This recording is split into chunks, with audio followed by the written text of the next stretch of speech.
This is always the fucking hard part. I hate The intro. Oh, They're fucked, aren't they? I can't do them either. I just say, Fletch, do the intro. Yeah. Because I speak too fast, you see? Yeah. Yeah. Oh, fuck, let's do that again. Slow down, Nathan. Hello and welcome everybody to the latest edition of the Buy Round interview show. Today we have a very special guest who is sharing my pain on the intro, understands how difficult this is. Finally, someone with we relate on a lot of things, but also introing. Nathan Hindmarsh, how are you doing? I'm doing well, James. Thanks for having me here. This is an outstanding setup. These chairs are beautiful. They are nice, aren't they? We got them from an antique shop, actually. Yeah. Not antique prices. No. Bargain basement prices. Charlie White hooked us up.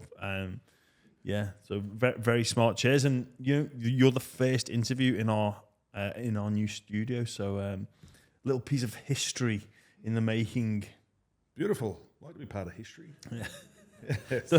don't we all? Hey, I was looking at your career stats and list of accomplishments last night, mate. Fair effort. I enjoyed it. What was on the list? Oh, Because as you would know, we don't go looking at our accomplishments. Like I know I played 330 games for one club, but that's about where it ends, isn't it? no, there's I won a World Cup. won I won a World World Cup, Cup in 2000. Origin. Won some Origin series. Yeah. some players of the years. Yeah. Mate, that's, But as you know, you don't think about those sorts of things while you're playing. You don't. I try and tell my kids because my reputation has been ruined since being on television with a few dickheads, and now my kids just think I'm some fat heap that could have been the ball boy for the Parry Eels for 15 years. So, yeah, the reputation is ruined. But you know what? I had a good time doing it. I enjoyed every minute of it, mate. Good.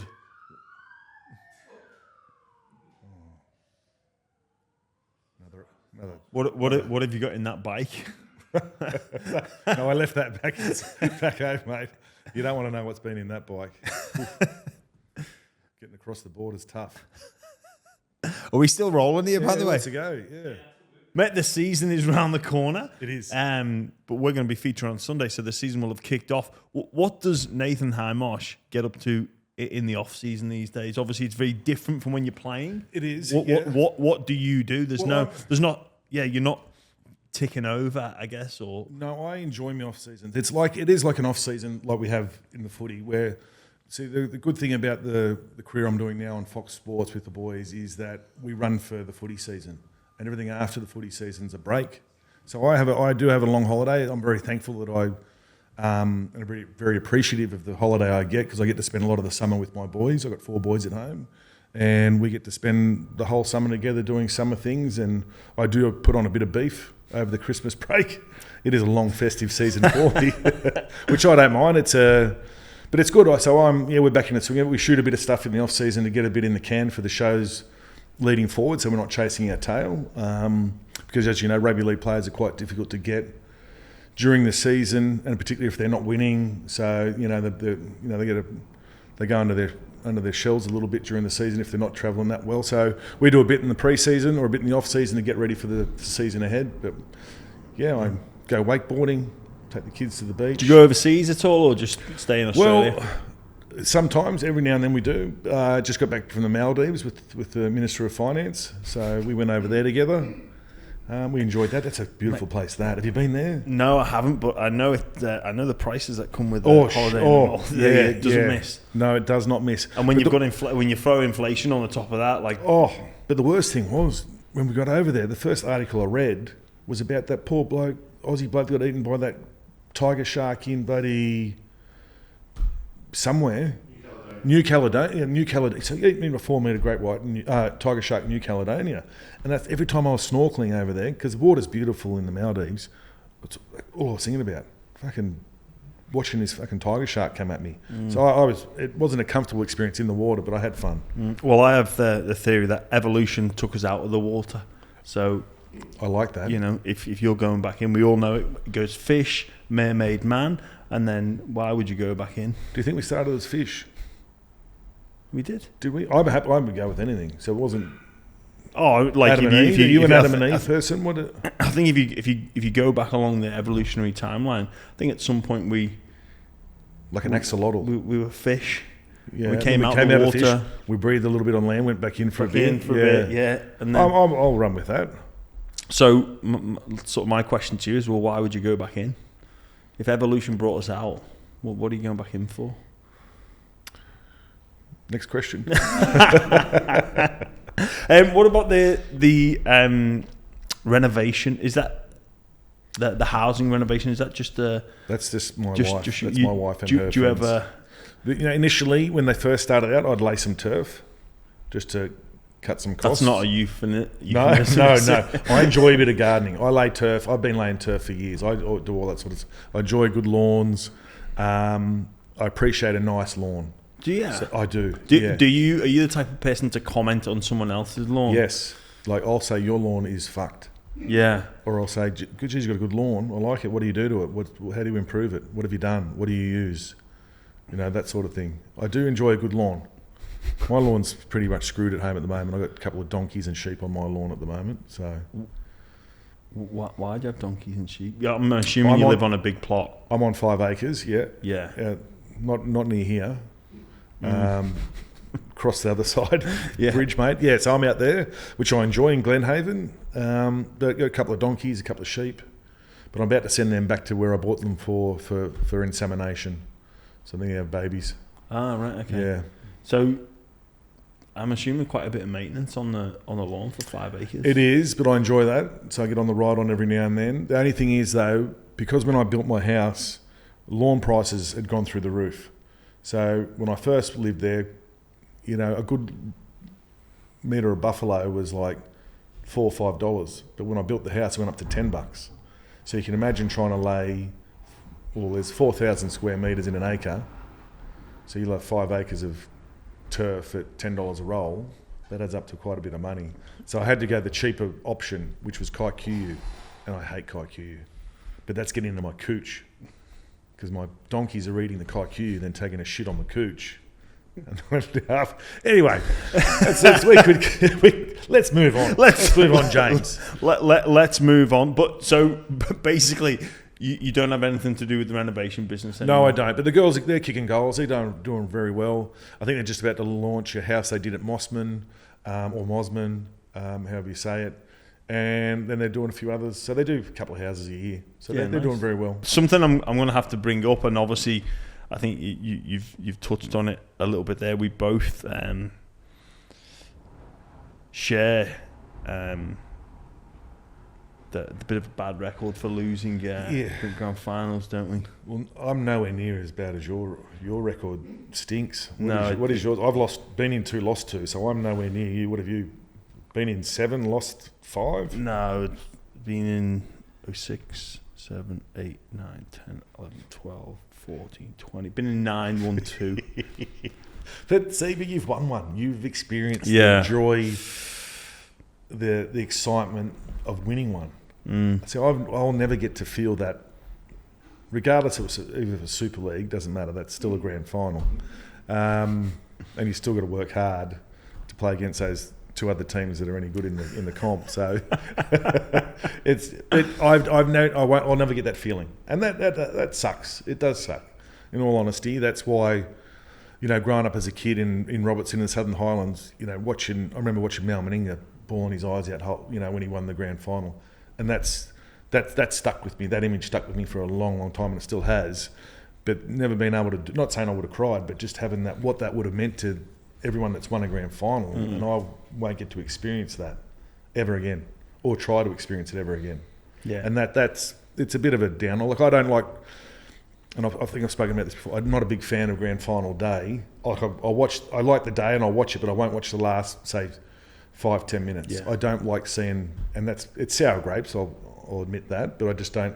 The celebrations, they kind of suck. Yeah. Yeah. I can relate to that a bit, where you just go, I don't need to see that. They've won. Good on them for winning, but I don't need to see the excitement. I'm going to get nothing from this. Yeah. Do you reckon it takes away from the respect and the level that you played at for so long? Like, you're one of the greatest forwards in the modern era, played for Australia, I think 20 times, 17 for New South Wales. But, you know, now there is this, I guess, thought that all people, you know, the newer fan would just remember you for just, it's the emphasis on what you didn't do rather than what you did. I suppose a little bit. I suppose that comes from the show. You know, a lot of people have watched the Matty John show, and obviously they give me a bit of a stick about not winning the grand final, which is fine. Like, we all have a laugh about it.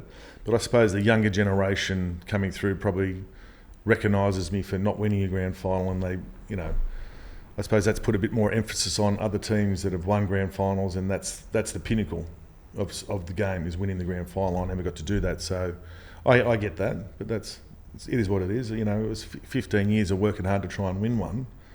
Plenty of opportunities to be like, we stuffed the opportunity in 98 and 99 against the Dogs and the Storm, where we probably shit ourselves a bit. We definitely shit ourselves in 2001 against the Knights. We're the best team all year by a country mile. And then the Storm in 09, well, we gave ourselves every opportunity, but just, I think the brand of footy that got us there in 09, we kind of, you know, again, probably shit ourselves a bit in that grand final as well, where we changed a bit of. We didn't change it on, you know, during the week, the lead up to but just, I think the nerves got the better of us a little bit. I think on the occasion, and we kind of tightened up a little bit and didn't play the footy that got us there. Yeah. What about? And I know you've spoken about this before, but obviously that loss to the Melbourne Storm, that was removed from them, or taken off them, off the record books officially. But they know they won it. Look, they may not have won it fair and square because they've been able to keep good players by spending more on them, which is a salary cap rot, which they got pinched for. But at the end of the day, James, you'd know that just because you've got the best players, you still have to play well on the day. You know, and they did that. Like, we gave it a good shake. We made some mistakes in that game that cost us a bit, but at the end of the day, they won it. And whether or not they decided to give us the trophy, it would have been a dead feeling. You know? Yeah, because that's, regardless, who cares how, you know, the can and the trophy. I don't give a rat's ass about the trophy. It's celebrating with your teammates after a long, hard year in that moment at that time, and you don't get to do that if they just hand a trophy over to you. Yeah, it's that feeling and that emotion that you get that you can't put a price on. Like, someone can give you a piece of material, whether it be a ribbon, a piece of metal, it's diamond, it could be worth billions, but it can't match that feeling you get in your heart and your guts that with celebrating a win. You know, I was lucky enough to do it in Origin, so I know how that feels. But it's a different feeling again because it's 3 games over a couple of weeks of working with a bunch of boys. But to work hard, look, I played majority of my footy with Nathan Hindmarsh, who was in the same boat, Luke Bird as well. So to have won a grand final with one of those boys would have been outstanding. Yeah, it would have. What about? Do you have any ill feeling towards the Storm, especially when I think recently they did they try and still celebrate it on their jersey and accredit it, like keep it as a genuine premiership? I think I saw something in regards to them trying to keep it somewhere, or they celebrated, or they had an old boys catch up or something like that. Yeah, but or like it was. I think something was embroidered on the jersey as well. Mate, I don't care. Mate, it was. Did you care though? When we found out, I think we were about to play the Cowboys up in Townsville when we found out, and there was a bit of anger then for about 30 seconds. You know, fucking cheating bastards, all that sort of stuff. Yeah, cost me a grand final, or possibly cost me a grand final. And yeah, I was a bit shitty when I first found out, but I had a game to play that day. So quickly focus changed to, I'm pretty sure it was game day. Yeah, I think Daniel Anderson told us. I think we found out. I think it broke the morning of. We were playing Townsville, playing the Cowboys, and then shitty for a bit, but we had to play a game. So got over that. But surely, though, being away together that night, a few beers, was there any talk of, hey, we might get given this? There was a lot of talk about, should they hand us the trophy, should they hand us the grand final? But then once all that, the anger and everything subsided, everything got back to a normal level, people understood that, again, what I just spoke about, it's not the point. It's not the same feeling. You know, as you said, you can get handed anything. You handed $10 million, but you're still not going to get that same feeling as what you would by winning on game day. You know, that last 10 seconds or whatever. You know, when you get to look up at the clock and you know you've won a grand final and the siren goes and everyone's just so excited. Yeah, that's regardless of whether they hand us a trophy, you're not going to get that feeling. But do you think the Storm perhaps should have been punished more severely? I don't know how they would be. You know, you think that was stripping their grand finals? That doesn't. The blokes who are out there, they don't care. Yeah, they don't care that they've been stripped of a grand final. They know they've won the grand final. So stripping them of the grand final in the history books, big deal. Yeah, and the fines that come, they don't pay. Players don't pay the fine. So why would they care? So they're doing this one. We've won. It's another grand final for us. So, which again doesn't bother me. But it is what is. It's happened, and I'm not going to go through the rest of my life sour grapes about what's happened in regards to. We might have played shit, you know. If they had, you don't know what the outcome was going to be, regardless of whether they beat they cheated the salary cap or not. You know, on the game day they beat us. Yeah. Do you think? But if I'm sitting here with para fans in the room, they'd be throwing knives at me going, why aren't you as angry as what we are? Because the fans are the ones that got robbed more than what we did as players, I believe. Yeah. Because 1986 was the last time the Eels won a grand final. So for the fans to hear the outcome of that game, we were beaten by a team that rorted the salary cap by a lot, not a little bit, by a lot. The fans are the ones that I'm upset for more than us as players. Because they're the ones that support us week in, week out. They're the ones that are budgeting their weekly income to pay for membership, to be a Eels member. They're the ones some of them are budgeting membership to get to a game, you know, a one-off game for the year. So they're the ones I feel for. Yeah. What do you think should happen now if a team gets caught rorting the cap? Do you think there's enough? Well, I don't know if the precedent's been set there. You know, well, look, if they win a grand final after being roared in the cap, well, look at the Bulldogs when they got done for roaring the cap. They had to start last. Yeah, they were looking like they were potentially going to win the comp that year, and they had to play for no points for the majority of the year. I know the Storm had to play in 2010. I think the Storm had to play for no points for the first part of the year or the whole year. Not the first part of the year, first X amount of weeks, no points. But I don't know what they do now. If they found out there was a team that won the grand final, they'd roared the cap by a lot of money, what do you do? You can't. There's no relegation here, so you can't drop them down to reserve grade. They just have to probably do what they've done in the past, where strip everyone of their points and fine them heavily. Yeah, it's unless they have to unload 5 players. You got to get transferred, or you got to get bought by another. You're off contract now. You can't be bought by the club again. Yeah. Just going back to your career a little bit. I don't think I've ever told you this, but I can remember being shown a video of you. Highlights. It was a great play. Who the fuck keeps laughing back there? We got shown a video on like work ethic, which I think your game was based around. It was a cover tackle in Australia were playing Great Britain. It was the last time Great Britain beat Australia, just before they scored. I got fended off though. No, but you chased back and you got fended off. Yeah, though. but you were chasing back. I got chased back. I should have tackled him. He fucking scored. But who was it? No. I think you were part of the tackle. And they scored on the next play. They scored on the next play. Did they? They did. Yeah, they scored on the next play. Yeah. Is that fundamentally what you based your game around? Just work ethic, because I think you've got the record you did have the record for the most number of tackles in the game as well. But you look at the other side of the stat though. How many hit ups did I do in that game? I think it was fucking 3. That was against Melbourne. In Melbourne, 75 tackles, 3 hit ups. But then you look what Gal used to do.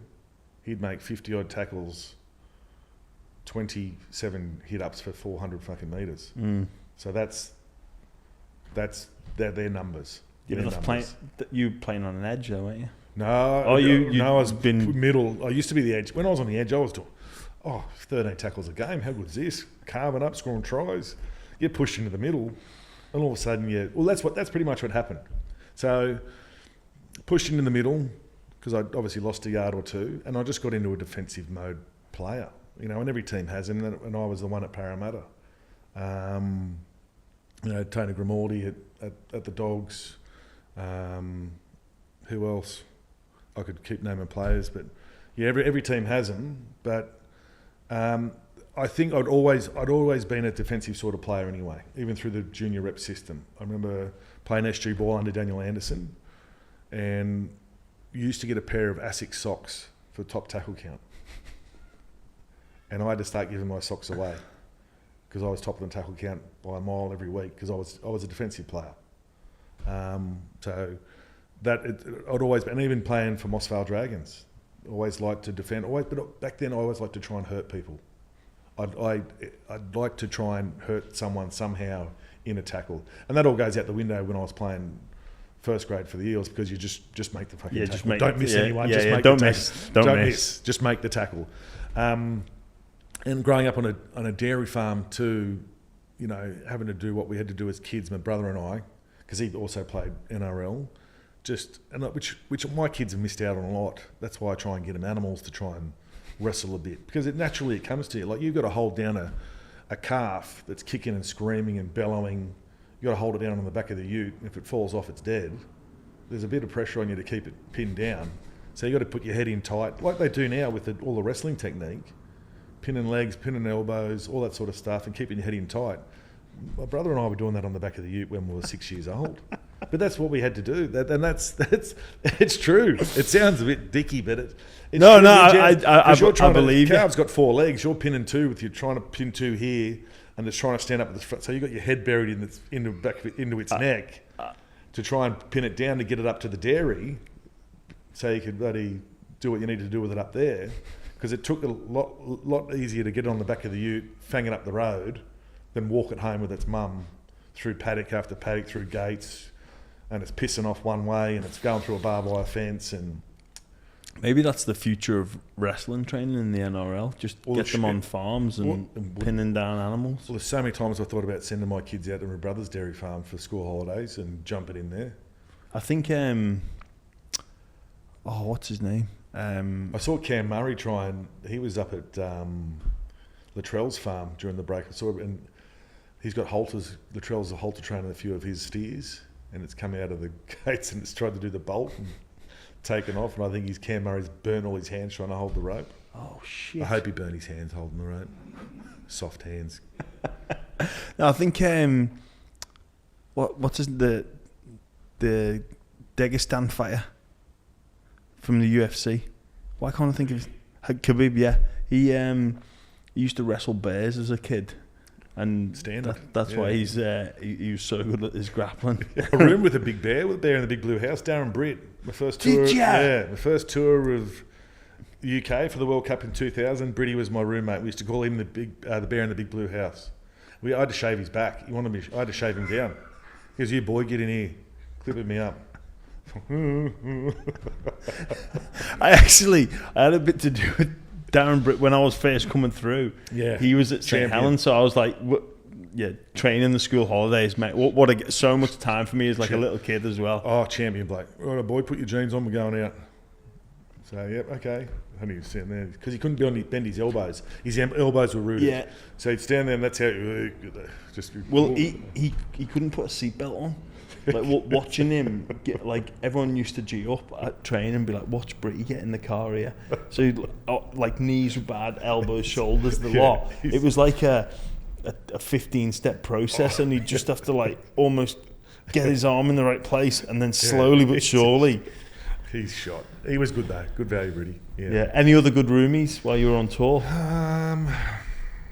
He was my favourite because you 8 weeks over in the UK, and I went over as an emu. So I wasn't expected to play. So for those who don't know at home or listening, an emu is someone who goes over as a reserve of the reserves. So you pretty much go there as a trainer. You train and hopefully crack the big games, but which I did, of course, with all my talent. I don't even know why I went over as an Emmy. I should have been in the top squad straight away. But we had fun, 8 weeks, and you just drink and train and play against teams like Fiji. I played Fiji, Russia, Wales, and then made the final team somehow. Yeah, nice. And you got to room with Darren Britt for the whole... Darren Britt was my roomie. Other good roomies, Sean Timmins. I've had him as a roomie. Timo was good. Sleep with the raincoat on, though, if you know what I mean. How was Darren Britt? Darren? He spent a lot of time in the bathroom. Darren did on tour. Yeah. But no, he wasn't too bad. But he was good. He was good because he was one of those ones, righto boy, we're going out for a drink, which we all did as emus, but he goes, if we're going out for a drink, you've got to get up in the morning, we've got to train hard. So he was good like that, Britty. Yeah. Yeah. And now he's out somewhere on a couple of 100,000 acres somewhere. He never got to play Origin, did he? He played for Australia, but not Origin. Very strange. No. Yeah. No. So I think it was strange. Yeah. But I played for Origin before I played for Australia. Yeah. No, I played Australia before I played Origin. Did you? Yeah. So I didn't play Origin until 2001. Played Australia 2000. But got dropped after game 1 in 2001 Origin. So I didn't play first full series Origin wasn't until 2002. Yeah. How was the Origin arena back then? Like, obviously there was the crew that you were with was a good crew. Yeah, good crew and different times. It was a different time, and it was more bash up at the start. There was a lot more bash up at the start. Like, you mean a good softening up period in the first 10, 15 minutes, 20 minutes. You know, like a test match. Oh, I thought you were talking about the first bit of camp. My first bit of camp was the game, but forget we know the game. Oh, yeah. We well, first bit of a camp was a blur. Put it that way. I actually thought you meant. I was thinking like, all right, okay, you get into camp and then you had a serious head on. I didn't know which way you were going with that. Yeah, well, I was more interested in the drink. Yeah, well, the just off field. Well, it was good. It was great. So we'd get our little bit of spending money at the start. So you get $100 a day. How mad's that getting? Like, that's something you miss when you're not playing. Like, you go away. Here's some cash. You're already getting paid a shitload, but here's more. Here's some spending money for lunch. Yeah. But you know what? Because there would be blokes out there who would whinge that they would have to spend their own money going into camp, which I found I didn't care. Like Shane Webke, great bloke, Webby, top bloke. He on World Cup tours and Australian tours, because that 2000 World Cup, we were getting £100 a day, which was 300 Aussie a day back then. And I didn't know that. I didn't know anything about conversion rate. I was handing 50s to the bloke in the shitter who was spraying me with a bit of perfume. You know those guys? That too. Yeah. So I was no splash, no gash. Yeah. Here's 50, mate. And they go, you give me 50. It's not my money. You know, I was like, hey. So Webby wouldn't, we'd eat out because Nando's in the UK. You know what Nando's is? Shit's on the Nando's here. So Nando's in the UK, I love it over there. So I was going to Nando's in Leeds every day for lunch pretty much. But Webby was the only one that would stay back because they'd still put lunch on for the team. So he would stay back and eat lunch by himself pretty much in the hotel to save himself a bit of cash. Same as dinner. And then he'd go out and everywhere we went pretty much was free piss anyway because Forex was our sponsor. So it was just... And he came back, he didn't spend a cent. So 8 weeks at... £100, £1,000 a week. Yeah. Convert that to Aussie dollars, and the last day I'm scrambling to spend my last cash. I've gone into this electrical store and bought a video camera, but never used it. So just to get rid of my cash. So if only I would have. Yeah, if I could go back, I would have probably saved a bit more money. Oh, we all live with regrets, don't we? We all live with some regrets, mate. That it is funny though when you're on tour and you just like some people get genuinely like anxious about like you see the number of people in the round. Yeah. And you can see the sweat start to come when it's their turn. Are you on? Or They're or worried don't. about not getting it back. Or they're smoke bombing and they're gone. Yeah, I'll come for the free ride. But I'm not. I'm just going to go. But I'm not just putting don't my sit, head in I'll my sit this pocket. one out. Yeah, that's it. Yeah. But so Origin, back in those days, no phones. No, we had phones. Oh yeah, we but had, no camera phones.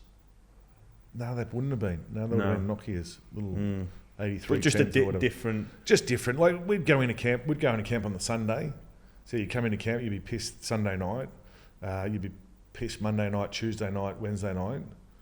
You'd train. You'd always train. You're still training during that time. But then you'd go away for the weekend, and I'd go back to my hometown, Robertson, and I'd sit in the bowling club down there with mates and drink and go back in camp Monday, and I'd settle down Monday, probably just hydrate, and by Wednesday it's game day, and you're on again. But over the years that's obviously gone away, because the professionalism level's gone up quite a fair bit. But no, I loved it. I'd shit myself in camp all the time, doubting yourself for early on whether or not you should be there or not. You look around who's there, Freddie Fittler and all those guys, and you go, oh shit, do I deserve to be here? But then that's what alcohol was great for, breaking down those barriers. Yeah. Instead of sitting there in the corner shitting yourself, One of the boys. your shirt's ripped and you're cutting a rug on the dance floor. Yeah, it's certainly not like that anymore, and probably for the best, really. Well, like if you're looking at it's a fine line, and I think it's the balance between boys getting together on the drink, doing it too much. I think it's a balancing act. I suppose it is now. I suppose now the society we live in. Look what happened. During the trials with the Dragons. There's a bit of a yelling argument, and all of a sudden their culture's shit, and it's in the papers. Well, there's a grass, isn't there? Well, there's a grass, Snitch. or a rat, or Snitch, Well, snitches get stitches, as they say. Yeah. So, well, obviously there is. So, or someone's said something because it was quite internal and there was no one around. So, well, and the fact that there was no punches. There was nothing. There was no there was but the fact done. that there was no complaint made by hotel staff or the public. Yeah. Because people will go, oh, well, how do you know it wasn't them? It's like, no, because it wasn't in the article. Yeah. Because if someone had a complaint from the hotel, it would have said bet that your bottom dollar. Yeah. It would have mentioned Exactly. It would have mentioned that fact. Like, there's no two ways about it. It would. But the I can't media see. like the I can't see pile-on. that coming from the players, though. It wouldn't have come from the players. You don't think? It But why? What do you get out of that? Well, I don't know what you get out of it, mate. But why would a staff member do it of the club? What would they get out of it? Yeah, I don't know. Yeah. But I don't understand why a player would say something. Anyway. Yeah, but you're cut from a different cloth, I would say. God, we used to keep that stuff hush-hush as possible. Right, the boys don't want to say anything. Just texting straight away. Mate, one thing I've got to ask you about, good friend of mine, and obviously a colleague now of yours at Fox. Fletch. Michael Ennis, and yeah. your little set too. Yeah. I actually roomed with him in Origin. Did you? Fuck, that was boring. Fucking tell what boring fucking Origin series that was. Fucking Michael. What year was this? I don't even know what year it was. Was this after? I knocked on the door and he's opened it. Fucking Mick Ennis. Fucking great. That was after. It was after? That was after the so Stoush. They put you together? Yeah. That's when I was on the back. I think we were getting pumped in Origin during those years. They brought me in to try and resurrect the jersey. Failed miserably. But that instance with Mick on the field, like Mick. Because everyone knows knows as well, like Power versus the Dogs. That is a huge game. And there shouldn't be any love lost between. Like, that's a massive. That should rivalry. be our rivalry round. That's should. what I've said. That the Dogs and the Eels going back to the games in the 80s. There's a lot of fans that hate each other. Yes, and I hate each other. That's who our rivalry should be against. There should be something. That should be a special game. It should be a special game. Whether we wear the retro jerseys for it or something like that, but bring back a bit of that spite that is involved with the Eels and the Dogs again. Because I was a Dogs fan growing up. I love the Dogs. My brother, my dad, my granddad were Eels fans. My brother and I went toe-to-toe in many grand finals. Well, this big. Yeah. Because I fucking hated the Eels. Hated Peter Sterling and his long hair, all that sort of stuff. I hated the Eels and ended up playing there. It's weird. But there should be some sort of rivalry back there. But with the thing with Mick's a pest. And this game in particular, were you playing? Not then, no. I was chasing a ball downfield. We kicked it downfield. And I'm looking at the ball. I think Benny Barber was about to bring it back. And he's come from somewhere and just shoulder charged me and winded me. And I'm like, you don't do those ones. Oh, you fucking idiot. And said a few words. The ruck goes, we have one ruck and then another ruck. And Benny Barber makes a break. And of course I've chased him down. And I've jumped on his back. And then Mick's ripping me off. And I've swung an arm out. Fuck off, you fucking idiot. And we're running across field because I'm chasing the ball across field. Mick's following the play as well. And I'm full of Red Bull and pre-workout because I was getting on. So this is one of the first times I jammed both into me before a game. So I'm buzzing. I'm high as a kite. And we're running across field and we're having a few words to say to each other. And I'm pretty sure what he said, and he may have a different story. You want to have a go for a while, let's have a go. And then I've stopped and turned and just shut my eyes and just started throwing. And that was it. And I've said things after in the press conference. And my mum rang me after the presser because I called him a grub. I said he's a grub. Which, the golden rule is what happens on the field stays on the field. And I broke that rule. And my mum's rang me and she's gone, "Oh, you probably shouldn't have said what you said." I said, "Yeah, I know, I understand that, but it's said now. I can't change anything." But on the flip side of that, I was getting phone calls off former coaches and current NRL coaches saying, "Mate, well done. He fucking deserves it." Because he riles teams up. He was that good at riling teams up, and no one could touch him because you get in trouble. So yeah, I also got a bit of shit from parents as well. Like I had one dad said, "Oh mate, what example are you trying to set?" And I told him to fuck off. I said, "Fuck off, mate. Don't fucking..." What? That's just in the street? In the street. I said, "Fuck off, mate. Don't come near me with that. I've had one stoush on a footy field and you're coming to me about being a role model. I'm not your fucking son's role model. You are. Don't plonk me in front of the telly and say, mate, they're your role models. No, don't give me that shit. I understand we are for some people. Yeah. But no. It's a funny one, that role model, I think. I really don't like when they put footballers on such a pedestal and you go, well, but we all make mistakes. So you make a mistake, you get punished. Like that the role model is, no kid's life's going to be perfect. No. No footballer's life's going to be perfect. No. Everybody makes mistakes. Yes. Yes, you get punished for those mistakes accordingly. But look how you come back from that. Like, don't project this false image of, holier than now because you play football. Yeah, exactly. Like I remember, I was a big fan of Jason Smith, still am. And first time I saw him, he was having a dart, right? I didn't know he was, but I wasn't going to go pick up a pack of smokes and start having a chuff because one of my, idols was a smoker. No, yeah. I'm not going to. It's just my dad was he set the rules. He's the bloke, and I know not everyone has that. That sort of background growing up. I was lucky enough. I lived in a house with both my parents and. Had a good upbringing. I know not everyone gets that, so they look towards other people to be their role models. I understand that, but when this dad came to me, I was furious. Yeah. So did you ever resolve it with Mick? Obviously, you. I like to think we have. Yeah. And it was obviously still a bit of banter with the TV and all that sort of stuff. And Mick's doing an outstanding job on Fox. I put it on mute when I'm just watching the footy when he's on, but apparently he's doing an outstanding job. But no, I've apologised to both him and his wife because I thought, well, I didn't need to call him a grub and bring all that extra pressure, on everything. So I've seen him and his missus out a few times and we have a laugh about it. But also too, he's got young kids as well, which, your dad's a grub and all that sort of stuff. And so there's all that stuff that other people probably don't see, that when you make a comment, it trickles down. Yeah. It's not just the player. It affects the player's family as well. Yeah, I guess He's a cock.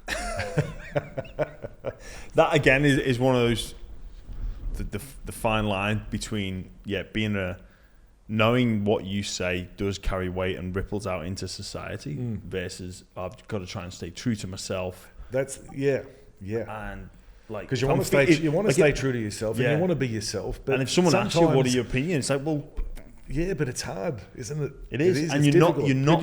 You do it well. I don't know how you do it, but you do it very well. When you're asked for an opinion, your opinion always seems to come across as honest, and people go, "All right, fair enough, I get that." Yeah. Well, I don't know, not be frightened of making mistakes, but it's hard when you're like, because you are in the moment and you're not thinking about the people watching at home necessarily. Yeah. Like here now, we're just talking shooting shit. Yeah. And you're not necessarily thinking about the impact that certain words could have. Especially, I've had some pretty horrible things said about me, and you found me. Fan of pants. You get fan of pants much? I can't say I do, but these things, and it does it trickles to your loved ones, and it almost affects them more. Yeah, well, it does because you've come through. Yeah, being a bit tougher the crack. Yeah, you know the crack. Yeah, exactly. You get it. Yeah, it's just part of the territory. But yeah, it's the other people that it impacts. But then going on to the whole, people at home and setting an example, it's difficult because people do put footballers on such a pedestal, and whether or not they should. Yeah, I know. Yeah, but I think the example should be: look at this person, Johnny or Jane. They've made a mistake. They've been punished accordingly, but now let's see what they do next, because that's what life is. And to suggest that no one makes mistakes, it's just wrong. That's the wrong example to set, because then when a kid sees, this person's never ever made a mistake, then I do. It's like, well, I'll never be as good as them. Yeah. I'll never be as good as them. Yeah.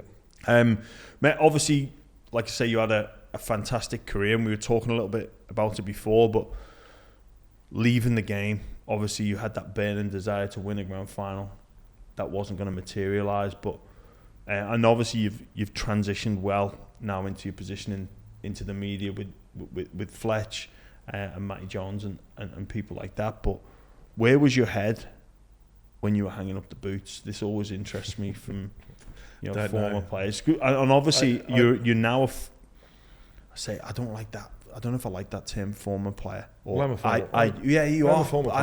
I know, but I don't play anymore.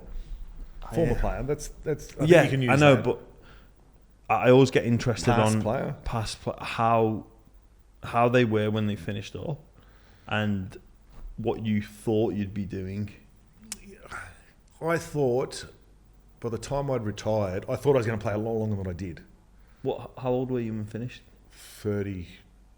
32. Yeah, 32. Only, but yeah. Yeah, and that's probably, I probably went 2 years too long, to be honest with you, because I just had no leg speed, nothing. I could still. That's why the middle was so important to me, staying in the middle of the field, because once you have, like, at least you get looked after in the middle of the field. There's blokes that are slower than me in the middle, so you kind of, everything's nice and tight. But I had no idea what I wanted to do. No idea. I enjoyed the media side of things, always had. I was always up for a chat, so that was kind of one avenue. But then I'd go, I enjoy mowing lawns, and I was always spitballing with my wife. What about start a lawn mowing business? She goes, well, that's fine, but you got to pay the bills, because all of a sudden your salary's up here. And mowing the lawns, you come and oh, mate, don't get me started. Don't get me started, please. And so you got to think about all those things have got to come into it. You want to be happy with what you're doing, but it's a tricky time. I think it's a tricky time for everyone who's played the game at that level to finish up, regardless of how many games you've played. But what was it for you? Because you said that you thought you'd play a lot longer. You just body. Like I had many conversations with Nathan Hindmarsh, because he retired 2 years prior to me, and I'm ringing him, mate. How do you know? And he goes, "You'll just know." And that's exactly what it was. sit in the sheds, before one of the games, and I was feeling tired, and I was thinking I'd rather be at home having a barbecue with the kids than be where I was at that time, at that moment, and which was a strange feeling for me, because when it was game day, I was switched on. There was nothing. You don't come near me, don't talk to me. It's game day. I'm 100% focused. But then these things started coming into my head, and then the next week, driving past the bus, driving past the pub. Oh, fuck, I'd love to be in there having a schooner right now instead of playing rugby league. And these were strange thoughts for me. So I thought, that must be it. So and then I remember the conversation I had with Nathan. He goes, "You'll just know," and that was it. So I just knew it was time to hang him up. And did you already have an arrangement with Fox to go and do stuff with them? No. And how did that all come about? Gary Burns was pretty good, and my management were having a few chats with him, and then I wasn't expecting. I thought I was going to be doing a lot more rugby league stuff, sideline eye, commentary, bit of colour, that sort of stuff. But I realised I am fucking shit at that after one go. Fuck. So what did you ever go off? I was sideline eye. So I was. I went out to Penrith, right? Penrith v Melbourne Storm, first one. Right, Hindy, stand in the middle, and my preparation was So they came to you to be like, "Hey, we're here at Penrith Stadium. Yeah. Oh, this is them warming up." Like, so Hindy, go stand at the middle of the field. We're going to come around you on the Segway. You just follow the Segway around. But in the same time, I was doing Matty John's show, and the Matty John show back then was myself, Gordon. In the first year, it was myself, Gordon, and Matty on a lounge, and a rugby league player would come on. So there was 4 of us on. So we were doing that as well. So I'm there, first commentary gig. Penrith v Melbourne.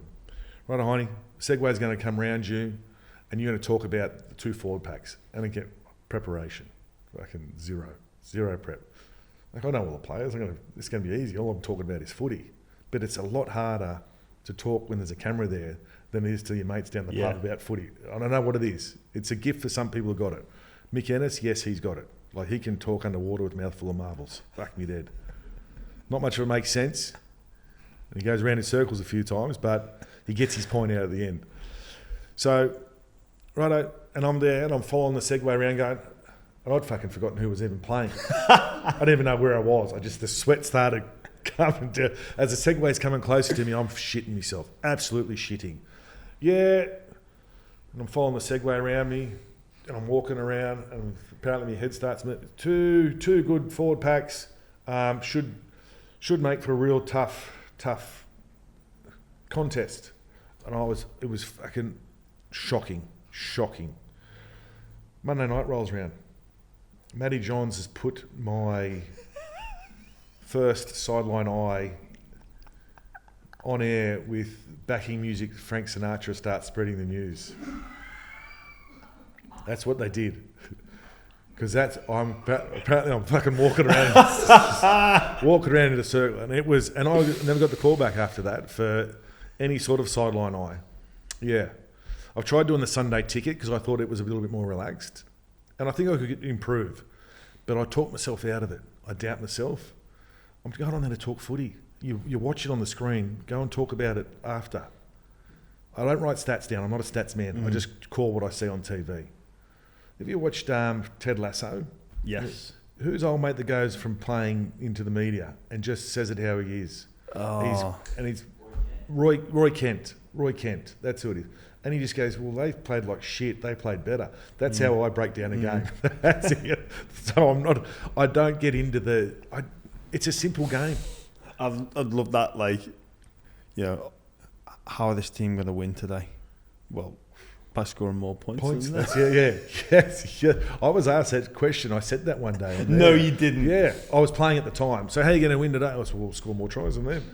And that was it. Well, in fact, what do you want me to say? Yeah.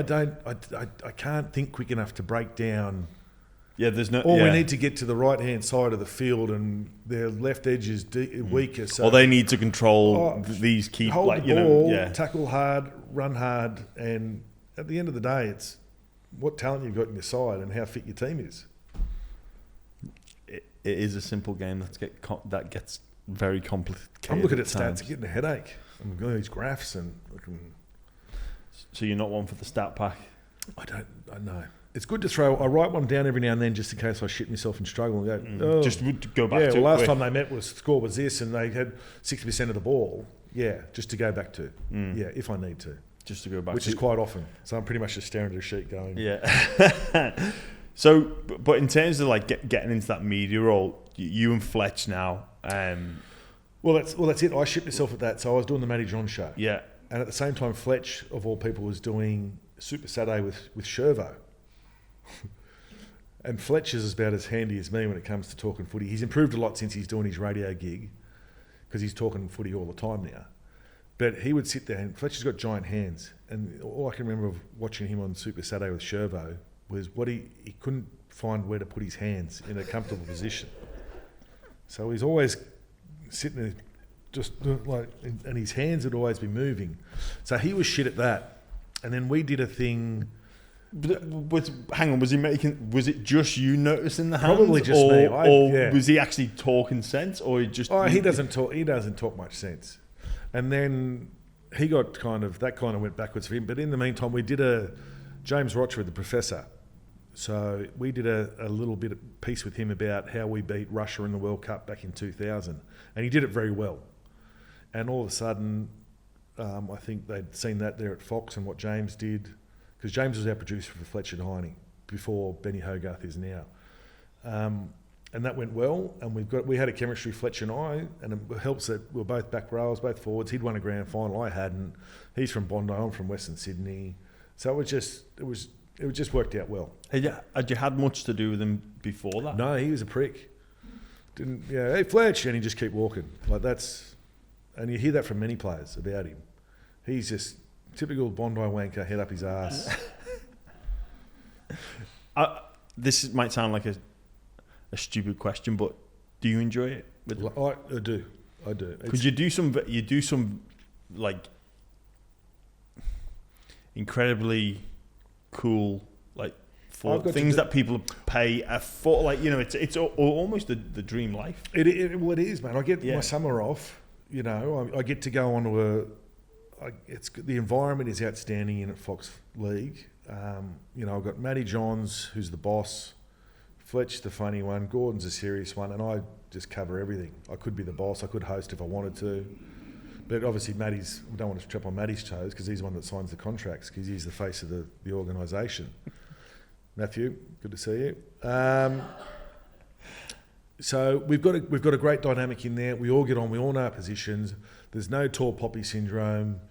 We don't care if someone's getting this or someone's getting that. That doesn't bother us. We've got a great group of blokes, and we just enjoy, producing good content and having fun, but talking a bit of league at the same time. Yeah, we're there to entertain. We're there to take people's minds off whatever they're doing and have a bit of a laugh, and probably look at the less serious side of footy. And that's for a lot of us. That's what our sport's all about, right? Correct. Bit of dressing room banter, that bit of and that's light-hearted fun. It's a very working class game. It is, and I think one of the people talk about values and stuff like that these days. I think one of the values that people don't talk about enough is having a laugh, having fun. It's such an important part, and you can be.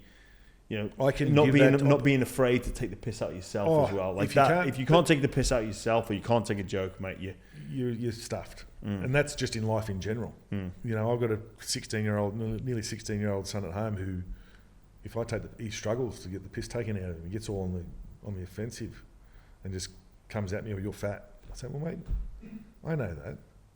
I don't care." But you've got to learn how to take a joke. And that would be even worse because why am I not getting to him? Like when Willie Mason used to say something to me, "Oh, you're slow," and I'll say, "Well, you are."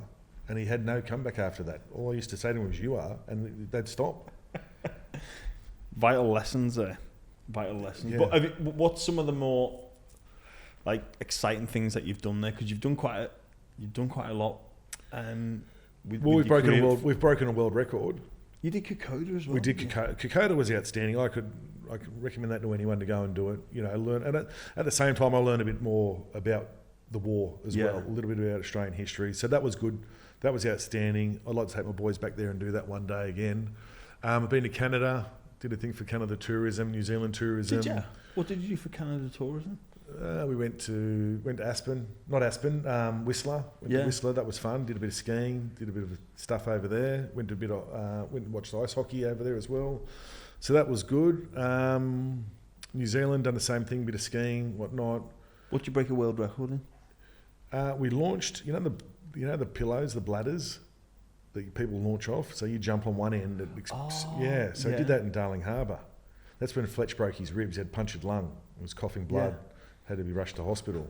I thought it was the funniest thing ever. Great TV. Yeah, it was. It was awesome TV. It was awesome TV. But that's what people like to say. That's what we've got to start doing.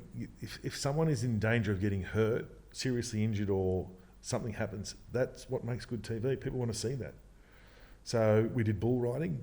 That was fun. We went to South Africa a couple of years back and got to tranquilise a rhinoceros, and Fletch had one fucking job. Right, the rhinos not dehorning rhinos, but they're tagging rhinos. So they put a microchip in its horn. So they have to they tranquilise the rhino, they drill a hole into the rhino's horn, and they put this little receiver and they putty it up.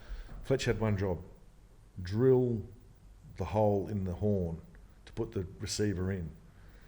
And I know this, and he's got the drill out. Oh, it's on hammer mode. Oh my goes, no, it's not.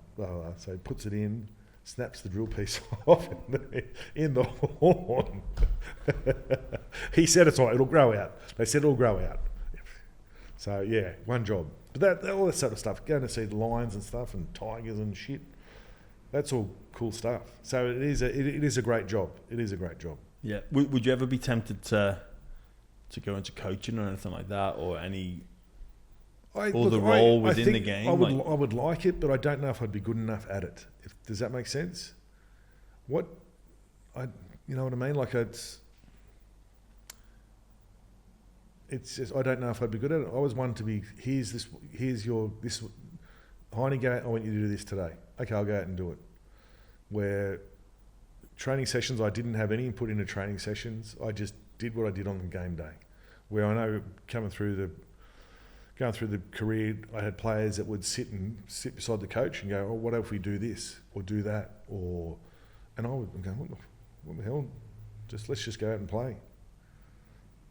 Yeah, I guess some players. We're all different, aren't we? We're all different. We all get different trigger points. We all need different information. Yeah, it's not a one size fits all approach. No, definitely not. But I was one of those ones where, righto, I'm just going to go out and play footy.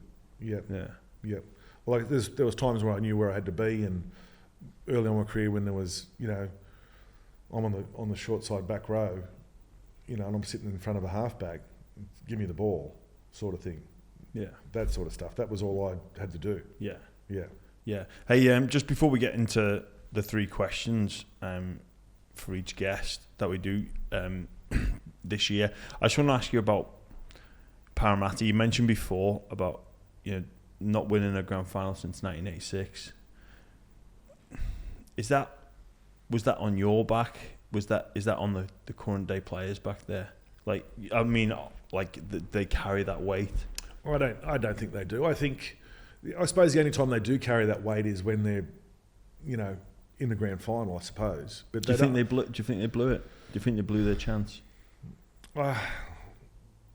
Look, Penrith quality side. Yeah.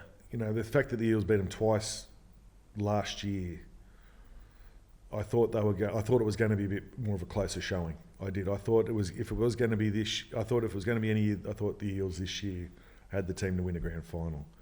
And I think just unfortunately the occasion got to them. And that's what sometimes it does. Like a lot of those players hadn't been in a grand final before.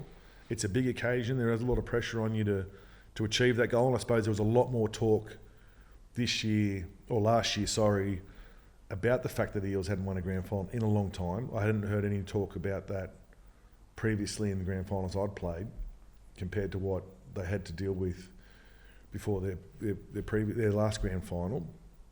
But watching the game, yeah, they looked they were in it for about 10 minutes. They looked the goods after 10 minutes, and it just seemed to me watching it that there was one tackle in every set that gave the Panthers an opportunity to get a roll on, and that's all it takes. Just one tackle to find your elbows and knees, quick play the ball, and Penrith seemed to be gone. They looked a lot more composed. I think Penrith's key playmakers were involved a lot more than what the Eels were. And I am being a bit critical of the halves. I thought they were too quiet in the grand final compared to what they were previously in the lead-up games to it. So, yeah, I from my recollection, I think Penrith just won it in the first 20 minutes, didn't they? And there was no coming back. No. And then they threw Happy Carousel on, and you're like, ugh. Yes, like that. yeah. And that's what I'm saying. One quick play of the ball, and Happy's gone. Yeah. Anyway, on to the 3 questions for each guest that we've got this year. If rugby league didn't exist, or you hadn't made it, what do you think you'd be doing?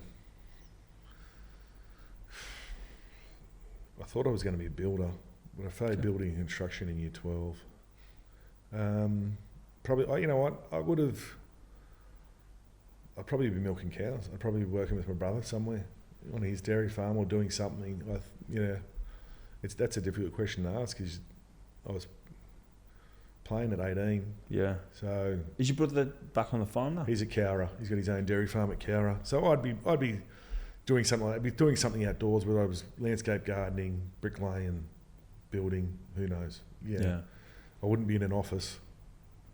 No. Fuck that. I was just thinking, do you give it to Matty Johns about being the best brother in your family? He cops enough, mate. Yeah. I just when I see him, I just bow. Don't speak. Just bow. Just bow. Well, he could be the answer to the next question. He's very Italian mafia at the moment. He's got his chain, he's got his lady's watch. That's what's all happening for him. His hair's growing back. He's looking good. Has he gone for the plugs? Yeah. They're all the rage these days, aren't they? I've got a good head of hair. I'm not worried about that. It's outstanding. I'm just on the edge. Hope it doesn't go. You brush it forward a bit, don't you? Yeah. Just push it back a bit. Push it. Just go like that. No, the other side. Yeah, that's going further back. Oh, that's your cowlick side. Yeah, that's all right. That's cowlick side. Yeah, that's always going to be like that. No, you're not too bad. Just don't get it wet. That is a great tip for people with balding problems. Yeah. Don't go you can't go your length. If you've got balding problems, you look disgraceful. Wet. Don't go wet. Don't let. Always have an umbrella in the car, or a poncho in your pocket, or a hat. Or a hat, yeah. Poncho? Yeah, Poncho's more for your upper body. But they've got hoods on them. Oh, a good poncho has a hood. Where do you get a good poncho from? Just a local poncho shop, yeah. Ponchos.com.au. There we go. Hey, thanks for supporting the buy round. Ponchos.com.au. Well, they're important because we're a winter sport. There you go. Yeah, and for those, where's your sales team? Those that are worried about the bald patches showing. Anyway, most interesting person you have met. Most interesting person I've met. I did tell you we were going to ask you this. Yeah, I know. Oh, shit, that's hard. Who am I? You know what? Brian Smith is quite interesting. The coach. B. Smith. He taught me a shitload. He taught me a lot about I actually rugby had league. Brian Smith in an England camp 1 year. I learnt a lot from him. Yeah, I'm fair enough to say if I didn't have him as my first grade coach, I don't think I would have got through 15 seasons because I would have been off the rails because he was quite strict, which I liked. I liked the authority. I like to know who's boss. You know who's boss. You don't piss the boss off, and that's what I was like. But he was interesting in the fact that I was always learning something new about him and what he was doing here and there and all that sort of stuff. But just the way he would break down games, the way he'd watch games, all that sort. He was quite interesting, Smithy. Yeah. Gets a bit of a bad rap. He does get a bad rap. Yeah. But I can see why because he would wait till game day to pick a team. So if you're on the fringe and he was sorting out his bench or he's sorting out, you might get a phone call on game day, mate. You're not required today. So that's because he was working. Weather played a difference. All these. So if you're on the edge of making the side, you were hanging on sometimes till game day before you found out. Do you still keep in touch with him? No, I don't actually. No. I think he's up. I think he's mid-north coast somewhere at the moment. Yeah. Is there anything else that he did to impact you? Like what? Well, he taught me how to play the game. Like a lot of kids come through because they're either the biggest or strongest. You know what it's like. They come through. But I was there. I was 18. I was good at my junior club. I was good at SG ball. But I didn't know how to play footy. I didn't know how to see a game. I didn't know how to draw and pass. Those things. So learning how to catch and pass a ball in the forwards and all that sort of stuff. I know that sounds weird. And even, coming off the field and the video sessions, getting a spray in a video session, that didn't bother me. That made me a better player. And I know some players don't like it these days because you can't. Because back then it was a blanket rule. I'll pizzle you like I pizzle him, and I'll swear at him like I swear at you, and all that sort of stuff. Things have changed, and I worked that out firsthand when I became captain and I gave it to someone in a video session. And he came up to me after and he said, "I don't want you talking to me like that in front of the boys." And Seriously? I said, "Fuck off." And then I got Luke Burt, who was at the same age as me, come through the same sort of system. Mate, times have changed. We've got to get out of the. It's a new way now. You got to evolve with it. Seriously, someone legit came up to you and said, "I don't want you to speak to me like that in the video." In front of the boys, yeah. And I was shocked.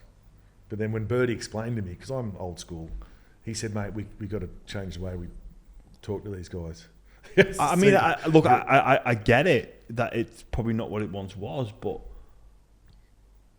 yeah. So yeah, but I was still playing. Like, I don't know. I'm trying to think. I can't imagine anyone saying, "Don't speak to me like that" in front of the boys. Like, was it a fair comment that you said? Yeah, it was. Everything's fair. I don't say things for the. No. Yeah. I know. Sorry, that's stupid of me to ask. Of course, it'd be fair, but I don't know. Did they just want you to address it differently? Like, I don't know. I didn't bother sitting around to find out. Yeah, but yeah. So, but Smithy, the video sessions you would you'd learn from that. You'd be accountable. You would learn from that. Yeah. Okay, I'm definitely going to do that the next game because I'll be back up here again in front of my teammates, copping the same spray. So that's how I learned. Yeah. And things like just because you're in the forwards, the bomb goes up doesn't mean you stop and just walk. You get around the ball. You help out when you can. You get caught walking in a Brian Smith team. You're playing reserve grade next week, which I like that. You're accountable for your actions on the field. Standards. Yeah. Like so accountability. I got a lot out of that. I did. Yeah. Damn that eagle cam. Yes. No missing. You can't hide from the eagle cam. You can't hide from the eagle cam. So eagle cam is the highest camera you can see. Yeah. And it looks down at everywhere. So you might not be anywhere near the ball. But if you're on the bench, you're even. It's just it finds you. So and if you're walking or got cramp, I don't understand cramp on the game. Do you get cramp on game day? No, never. I don't. No. Isn't that weird? And how they stop the game for cramp now?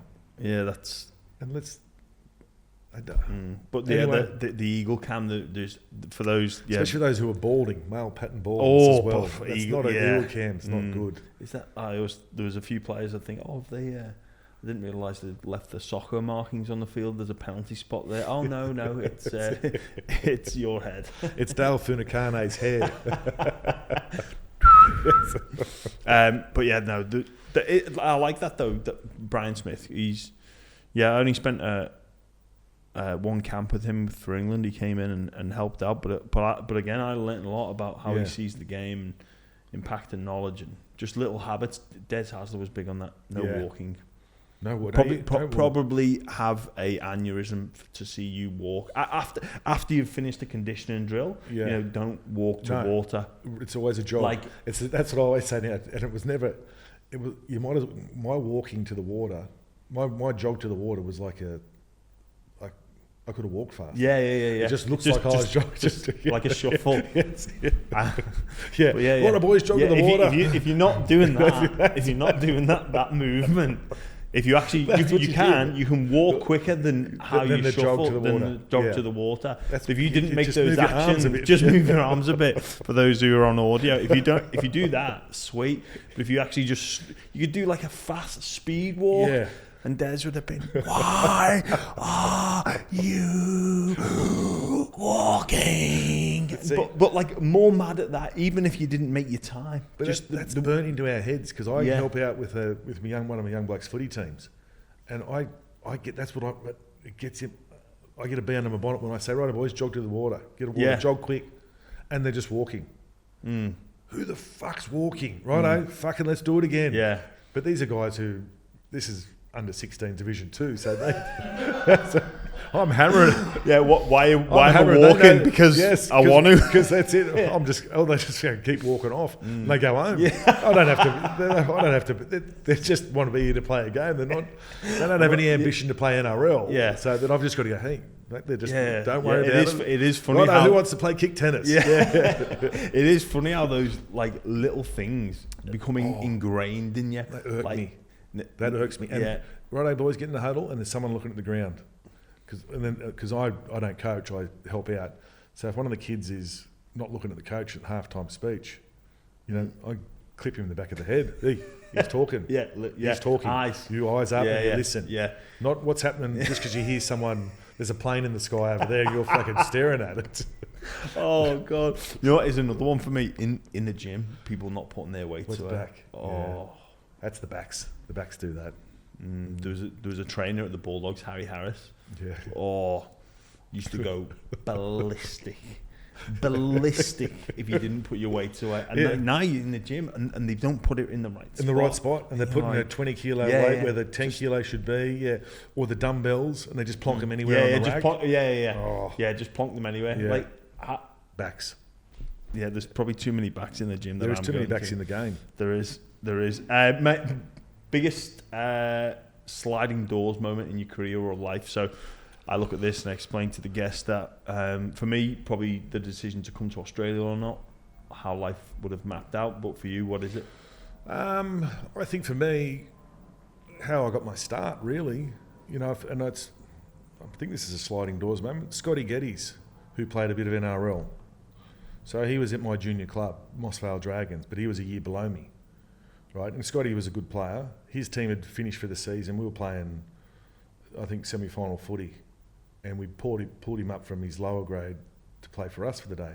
Some talent scouts from Fairfield Pats and Parramatta came down to watch him play, and I had a good game on the day, and that rest was history. Yeah, got a scholarship to Fairfield Pats for years 11 and 12. I lasted 3 weeks there. And that was it, yeah. Made the SG ball side, and that was it, yeah. And before that, you weren't on the radar? No, but I just loved playing footy. I didn't even know I wanted to play. This is going to sound strange. I didn't know if I wanted to play footy. So I was never, growing up as a kid, I was never going, I want to play NRL one day. I just loved playing footy. So I didn't start till I was 12 playing footy. I just loved the game. So if we got rained out, I'd go home and kick the dog. Or if we beat a team by 60 points, I was shitty because my fat front rowers who wouldn't turn up for the hard games, they were pushing me out of the way to carry the ball and beating teams by 60. So I just loved the game. I just loved playing the game, and I never made any rep teams as a kid growing up. Moss Vale High, we played one game of University Shield a year, we'd get beaten, and one game of Buckley Shield a year, we'd get beaten in that. So there's no school footy. It was just weekend footy for me. So I just enjoyed playing it. Yeah, wow. And then Scott Geddes comes along. The big skirt. And here you are. And we used to go to the gym and we'd watch Arnie's pumping iron before we'd go to the gym. We'd come home, we'd watch pumping iron again, we'd start doing push-ups and all that sort of stuff. Now he's got his own gym. I think it's first grade fitness at Maroubra he's got now. He's got a gym. Because he played at Souths, didn't he? Souths and a little bit at the Dragons, I think. Yeah. All good. Well, that just about wraps us up, mate. Was that 2 questions or 3 questions? That was 3. Was it? if it didn't exist, most interesting person, sliding doors. What didn't exist? Rugby league. So, and you said you'd be on your brother's farm. Oh, I did too. Head knocks. See? Fuck. Fuck. Do you want to go down? We go down that avenue? No, we've done that. Fuck, it is what it is, isn't it? Fuck. I guess so. Game gave me enough. Got a roof over my kid's head. And my wife, she's still there. We're still going. Andy, thank you so much. No worries, for joining us James. in the Buy Round. It was a fascinating chat, mate. Thank you, mate. Thanks for having me on.